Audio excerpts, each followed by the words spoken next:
Human trafficking is a recognizable and growing problem worldwide.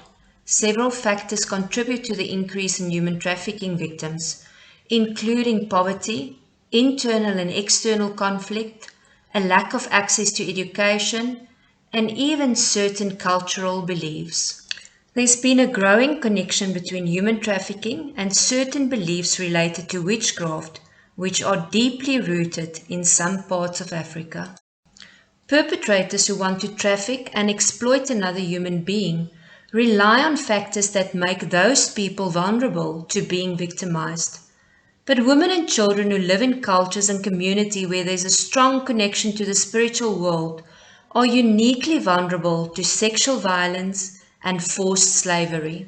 When witchcraft is used to commit a crime against a vulnerable person, one or more conditions that eliminate the element of consent are present and exploited.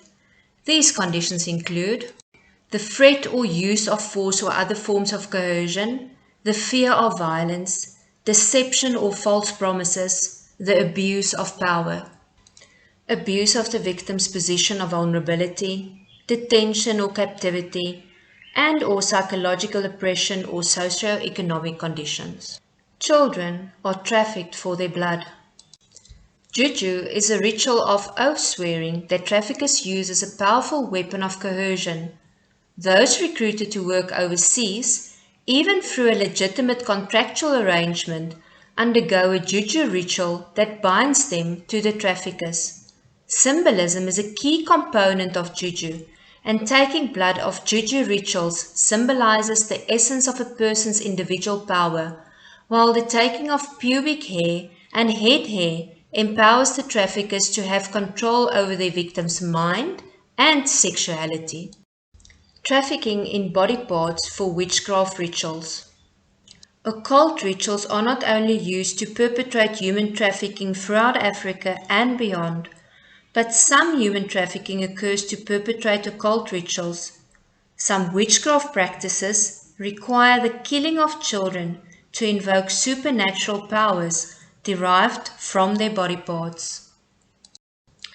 The harvesting of children for sexual brutality involve either trafficking the children to where they can be processed or killing them on the spot and trafficking the body parts throughout a well-established black market. The use of cultural superstition in occult rituals is a powerful way to control human trafficking victims, and it reaches into the depths of their psychological vulnerability.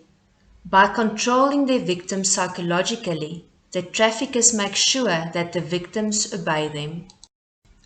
If we want to stop this brutal crime, we need to report human trafficking. Do so by contacting Crime Stop at 08600 10111 or the 821 campaign at 0800 222 777. If you want to read more about human trafficking and its different phases, why don't you contact Savamis's offices and subscribe?